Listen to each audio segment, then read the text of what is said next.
오늘의 말씀은 구약 성경 시편 다음에 있는 잠언 20장 17절에서 22절 말씀입니다.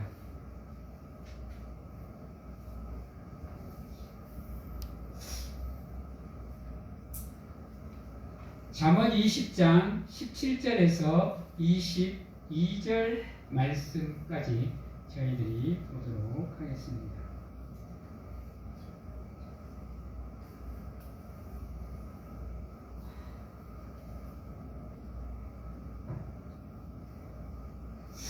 봉독합니다. 잠언 20장 17절에서 22절 말씀. 속이고 취한 음식물은 사람에게 맛이 좋은 듯 하나 후에는 그의 입에 모래가 가득하게 되리라. 경영은 의논함으로 성취하나니 지략을 베풀고 전쟁할지니라.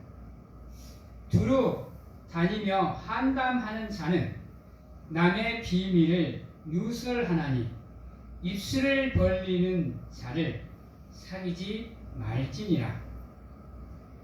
자기의 아비나 어미를 저주하는 자는 그의 등불이 흑암 중에 꺼짐을 당하리라.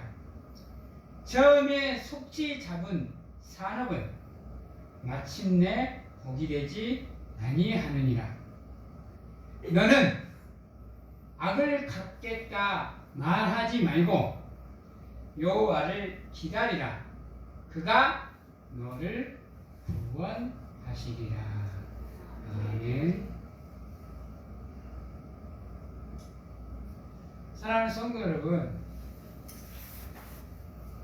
정치 얘기를 해서 좀 죄송한데 12월 3일부터 시작해서 어제까지 우리나라의 시국을 바라보면서 참 많이 마음이 아팠습니다. 물론 우리가 우리나라의 지도자들을 통해서 때론 손가락질을 하기도 하고 때론 욕을 하기도 하고 때론 비방이나 비난을 했을지라도 이렇게까지 우리가 실망해야 되는 일이 벌어질 줄을 상상을 못했습니다. 그리고도 조금은 마음속에 기대가 있었습니다. 그래도 일은 버리셨지만 기자회견이나 담화를 통해서 국민들에게 수그릴 줄 아는, 사과할 줄 아는 대통령의 모습이 또는 지도자 또는 정치인들의 모습이 나와주기를 바랬습니다. 국힘이 잘했느니 민주당이 잘했느니를 떠나서 모두가 다 그래 주기를 바랬습니다. 그거를 바라고 몇백만이 넘는 시민들이 국회 앞으로, 의사당 앞으로 나가서 그렇게도 목소리가 터져라 외쳤는데도 불구하고 어느 정치인 하나 진심으로 국민을 생각하는 모습들이 나오지 않았습니다. 그래서 마음이 너무 아팠습니다. 자기들의 이권을 챙기기 위해서 우리나라의 모든 당이 다 그렇습니다, 지금. 그래서 너무 안타까웠습니다. 나가서 저 추위에 저 시위를 하고 있는 저 국민들의 마음이, 그들의 정성과 마음, 힘이 너무나 안타까웠습니다. 아까웠습니다.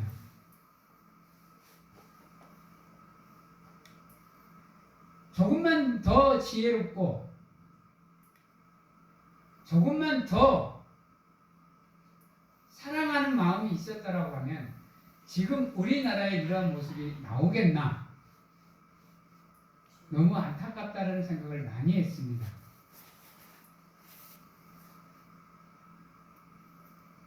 지난 2년 반 돌아봤어요, 제가 한번.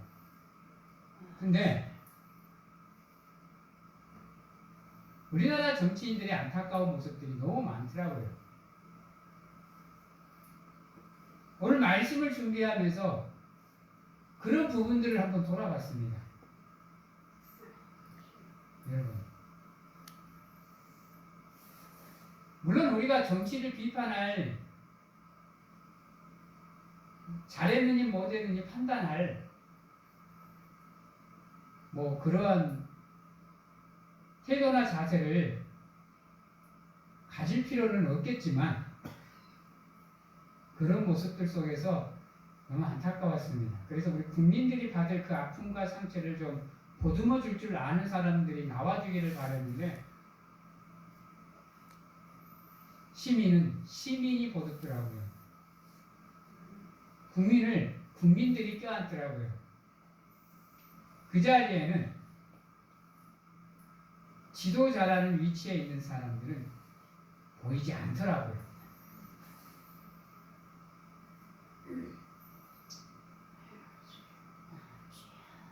우리 사랑하는 성도님들께서도 한번 돌아보시기 바랍니다.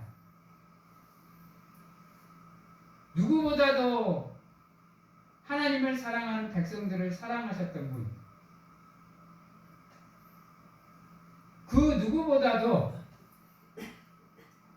백성을 위해서 자신을 내어 던지셨던 분, 가히 우리 인간으로서는 상상도 못할 길을 걸어가셨던 그분의 사랑 앞에서 지금 우리의 모습들이 그와 같은 모습이 아닌가.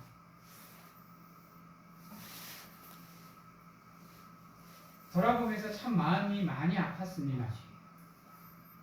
저도 입술로는 현 시국을 욕하기도 하고 비판하기도 했습니다마는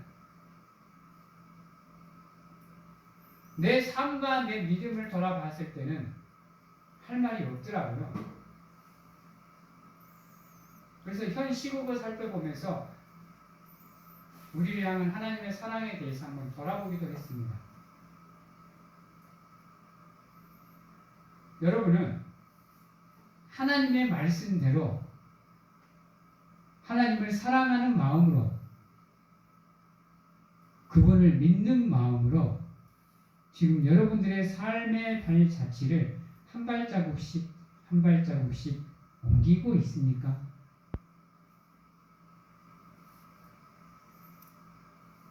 아니면 나는 하나님의 사랑에 멀어져 있는 것 같고 나는 하나님의 관심 밖에 있는 것 같고 내가 기도를 해도 내가 예배를 드려도 하나님은 듣지 않는 것처럼 느껴져서 여러분들의 삶을 내팽개치듯이 대충 살아가고 계십니까?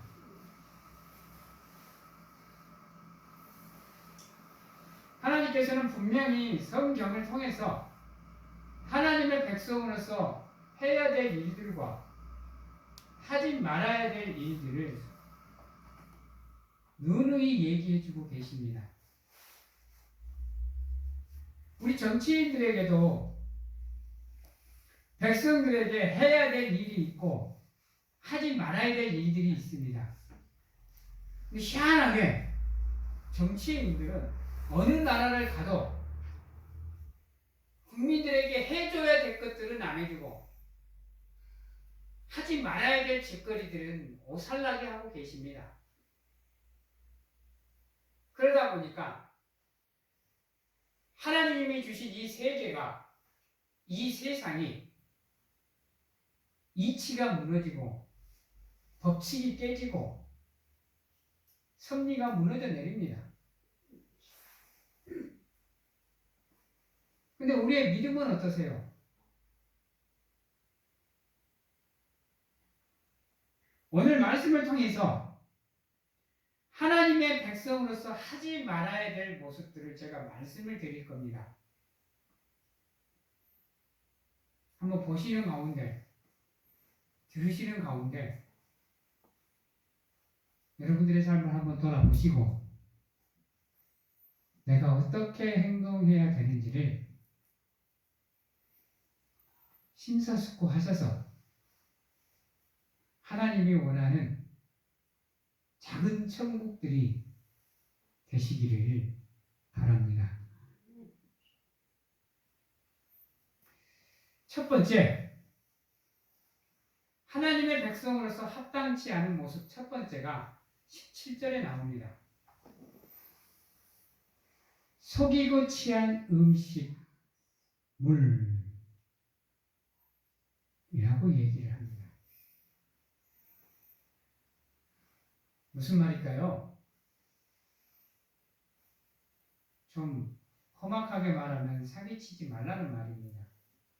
남을 속이지 말라는 말이에요. 좀 미화해서 말하면 거짓말하지 말라는 겁니다. 누구 앞에서요? 하나님 앞에서.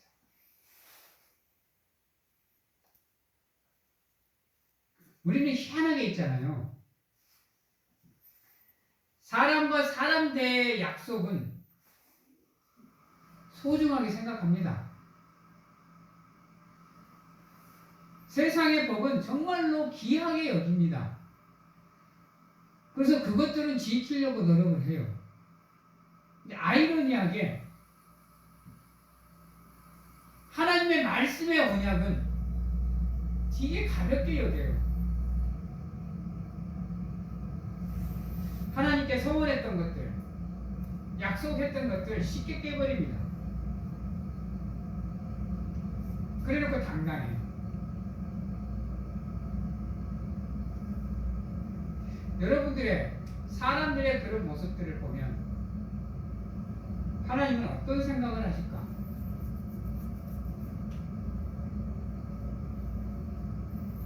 여러분들, 내가 남을 속여서 얻는 것들, 남에게 거짓말해서 얻는 것들은 잠시 잠깐에는 나에게 행복을 줄 수 있습니다. 기분을 좋게 해줄 수 있어요. 기쁘게 해줄 수 있습니다. 그러나 가만히 이치 속을 한번 돌아보십시오. 그것 때문에 무너져 내리는 사람들이 얼마나 많습니까? 결국에는 그것 때문에 삶이 무너져 내리는 경우가 많습니다. 잠시 잠깐 불이한 방법으로 불법적으로 내가 취한 이득 때문에 나중에 그게 밝혀져서 이러지도 못하고 저러지도 못하고 자기가 평생 쌓아온 근접탑이 무너지는 경우가 얼마나 많습니까?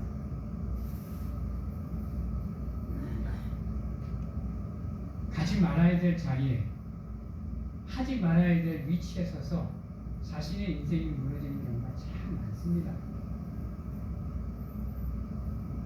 헛된 욕심을 버리십시오.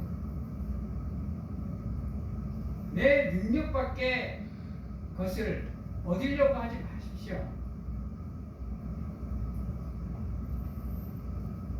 내게 과한 것을 얻기 위해서 욕심을 부리지 마시고 탐욕을 내지 마십시오.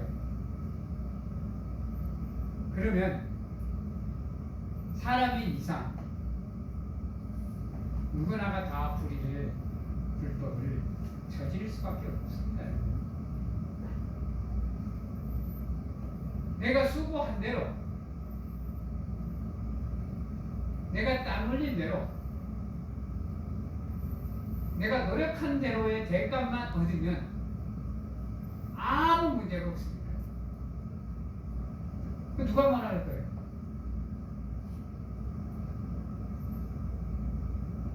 손가락 펴는 사람이 없어요. 근데 자신은 아무것도 안 하면서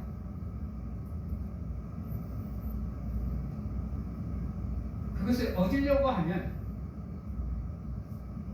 그때 손가락질을 당하는 겁니다. 우리 연예인들이나 정치인들, 사업까지 한번 보십시오.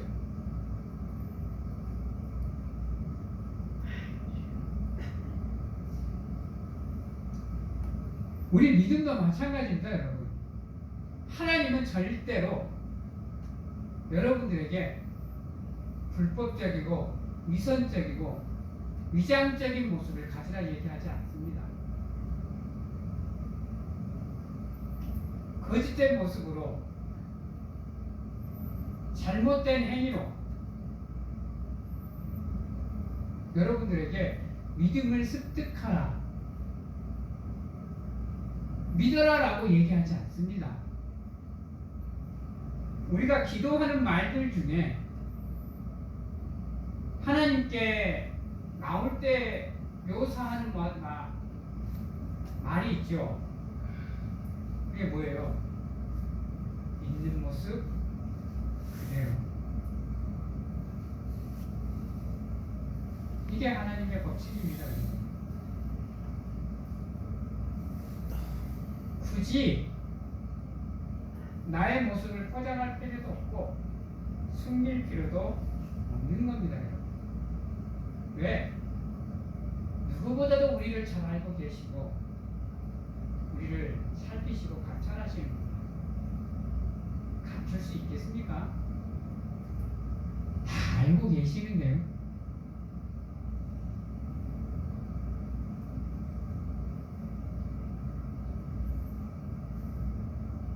그 다음에 경영은 은원함으로 성취하나니 지략을 베풀고 전쟁할지니라 그랬어요. 여러분, 은원하셔야 돼요. 은원하셔야 돼요. 토론하셔야 됩니다. 내 생각대로, 내 고집대로, 내 주장대로 하는 거 아니에요, 여러분.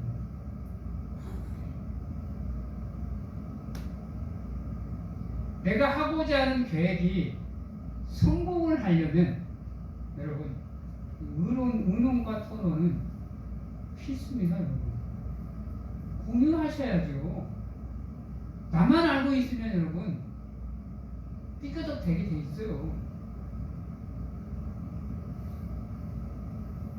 어느 한 기업이 계획을 잡고 사업을 추진하려고 하면 회장 혼자 알고서는 못합니다, 여러분.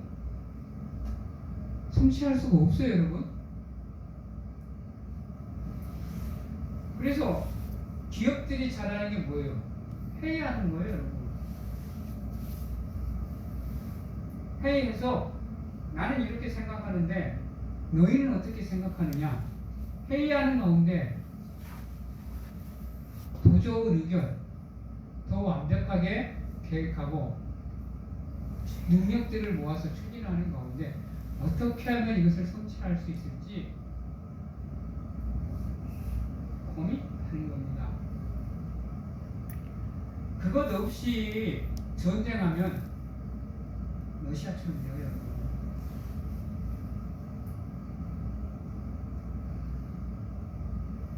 러시아처럼 아무것도 못해요, 여러분. 지도자만 알고 있으면 뭐예요? 남의 밑에 사람들은 전부 다 훈련인 줄 알고 우크라이나 땅에 들어갔더니 이게 훈련이에요? 전쟁이지? 그러면 억지돌이 되어버리죠. 처음부터 전쟁이라는 걸 알고 들어갔으면 러시아 군인들이 저렇게 헤맬까요? 여러분 이게 패착이에요, 여러분. 러시아에 지도자의 생각이 공유가 안 됐어. 그러니 밑에 사람들은 우왕좌왕할 수밖에. 그래놓고 일주일 안에 전쟁 끝난다고 쳐들어갔더니 지금 벌써 3년이나 돼갑니다, 여러분. 그동안에 이유 없는 목숨들이 얼마나 많이 나갔어요. 국가적 손실은. 러시아는 지금 남자가 부족합니다, 여러분. 남자가 부족해.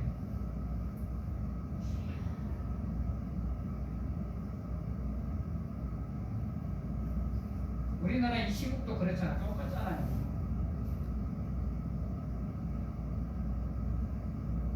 우리 교회도 마찬가지라는 거예요.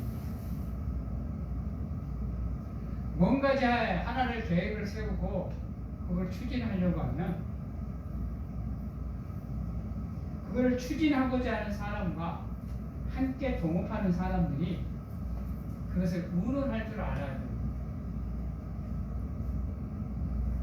그렇지 않으면 이 시국이, 이 계획이, 이 추진이 어려워져요. 두 번째로 우리가 조심해야 되는 게 뭐냐면 19절에 나옵니다. 두루 다니며 한담하는 자는 남의 비밀을 누설하나니 입술을 벌리는 자를 사귀지 말지니라고 했어요. 이거 뭔 말일까요?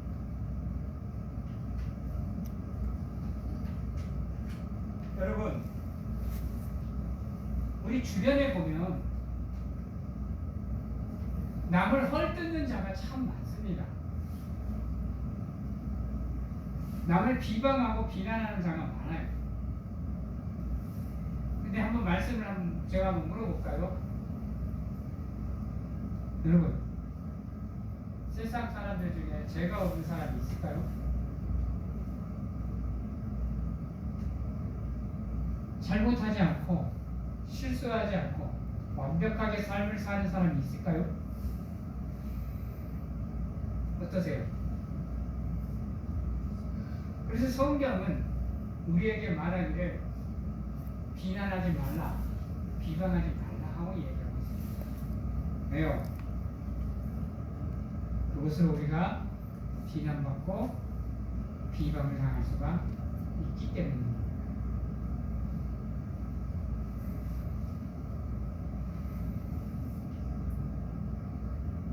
그리고 이 한담이라는 게 가볍게 말하는 자를 나타내거든요.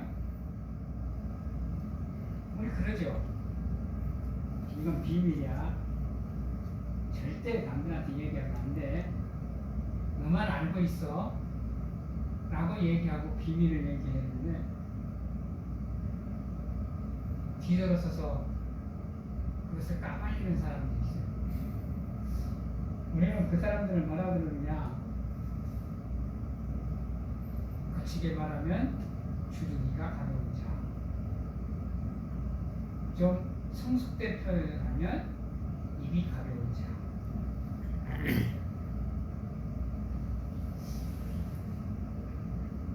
여러분, 적어도 남들과의 그러한 비밀을 공유하게 되면 어느 정도 그 사람의 상황이 무마가 될 때까지는 입술을 닫고 있어야 됩니다.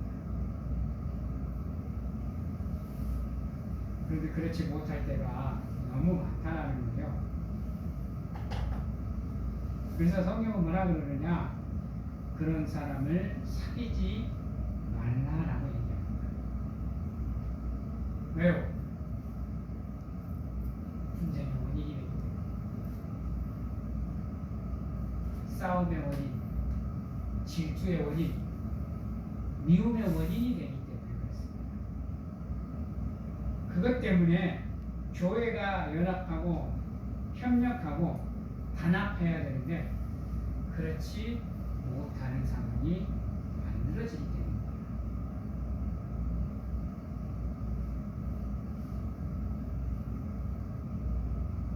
그리고 세 번째로 우리가 조심해야 되는 게 뭐냐면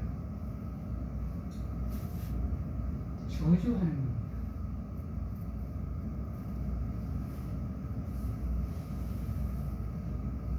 여기서는 부모를 저주하는 자가 있는데 바꿔 말하면 성도를 저주하는 자, 하나님을 저주하는 자를 말합니다.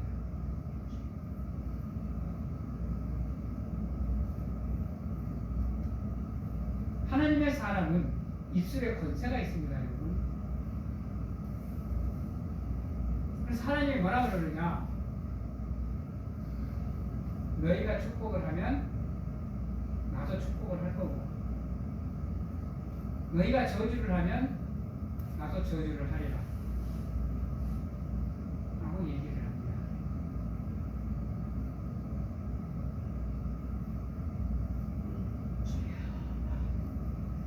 죄송합니다. 한 30초만 하겠습니다.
이 저주라는 게 여러분 쉬운 게 아닙니다. 우리는 입술을 통해서 쉽게 내뱉지만요, 그 말 한마디가 사람의 영혼을 파괴해버릴 수 있습니다. 파멸시켜버릴 수 있어요. 근데 우리의 축복의 언어가 파멸 직전에, 파괴 직전에 있는 영혼을 다시 소망을 갖고 일어서게 만듭니다. 그만큼 우리의 입술에 있는 말의 권세는 가벼운 게 아닙니다. 기억을 하셔야 돼요, 여러분. 그래서 입술을 열어 한마디 한마디 할 때마다 그 말 한마디 한마디를 신중하게 생각하셔야 됩니다. 때로는 아무리 좋은 말이라도 상황에 따라서는 상대방에게 상처가 될 수 있어요. 그 말 한마디로 여러분들 좋던 인간관계가 금이 가고 파탄이 되어버리는 경우가 너무 많습니다. 여러분들과 관계가 틀어진 사람들 한번 가만히 보십시오. 대부분이 다 그런 입니다. 상황에 맞지 않는 말, 상황에 맞지 않는 행동, 이런 것들을 통해서 생각지도 못한 관계가 파탄이 나버리는 경우가 너무 많아요. 그리고 다시 그거를 돌이키려고 하다 보니 몇백 배, 몇십 배, 몇천 배의 노력을 해야 되는 안타까운 상황이 만들어져요. 여러분들 아시죠? 한 번 무너진 신뢰는 다시 이렇게 세우려고 하면 수십 배의 노력이 필요합니다. 시간이 필요하고 힘이 필요해요. 그래서 여러분들 남에게 이야기를 해주거나 말할 때는 반드시 신중하게 생각하셔야 돼요. 안 그러면 여러분도 모르는 사이에 여러분들의 첫 대가 어둠 속에서 꺼져버릴 수 있습니다.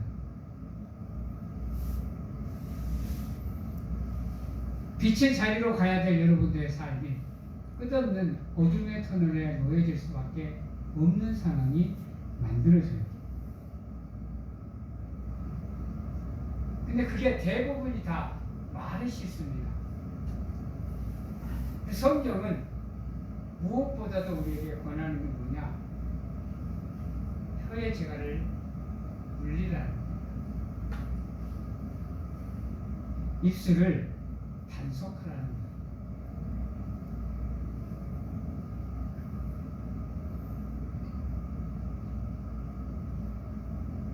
그리고 마지막으로 22절에 이렇게 얘기합니다. 너는 악을 갚겠다 생각하지 마라. 왜요? 악을 갚는 것은 우리가 하는 일이 아니에요, 여러분. 하나님이 하시는 거지. 전쟁은 누구에게 속한 것이다? 여러분, 하나님께 속한 거예요. 그래서 여호와를 기다리라. 그가 너희를 구원하리라. 기다릴 줄 아는 지혜를 가지실 수 있는, 성급하지 않고 조급하지 않고 여유롭게 여러분들의 마음을, 여러분들의 삶을, 여러분들의 믿음을 절제해 나가실 수 있는 우리 사랑하는 성도님들이 다 되시기를 바랍니다. 이게 바로 하나님을 믿는 백성들이 가져야 될 삶의 자세고 믿음의 자세입니다. 남을 속이지 마시고 남을 가볍게 얘기하지 마시고 저주하지 마시고 하나님을 기다릴 줄 아는 성도님들이 되시기를 주님의 이름으로 축원합니다. 기도하겠습니다. 사랑의 하나님 감사합니다. 우리의 삶이 온전히 하나님께 드려지는 귀한 삶이 될 수 있도록 하나님 도와주시옵소서. 하나님을 사랑하게 하시고 하나님을 신뢰하게 하시고 하나님께 순종하며 하나님이 원하시는 장성한 분량까지 성장할 수 있는 우리가 될 수 있도록 하나님 축복하여 주시옵소서.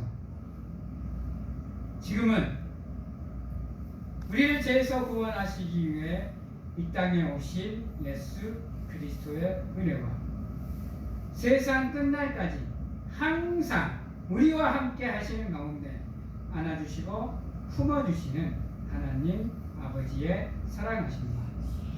세상 어느 곳에 가서 무엇을 하든지 간에 우리를 지키시고 보호하시는 성령님의 교통하심, 오늘 이 자리에서 남을 속이지 않겠노라고, 남을 한담하지 않겠노라고, 남을 저주하지 않겠노라고, 남을 향해 악을 갚지 않고 여호와를 기다리는 가운데 그분의 구원을 소망하겠노라고 확신하고 결단하는 귀한 하나님의 성도님들 머리에와 가정과 직장, 자녀와 건강 위에 주께 영원토록 함께 하시기를 축원하옵나이다.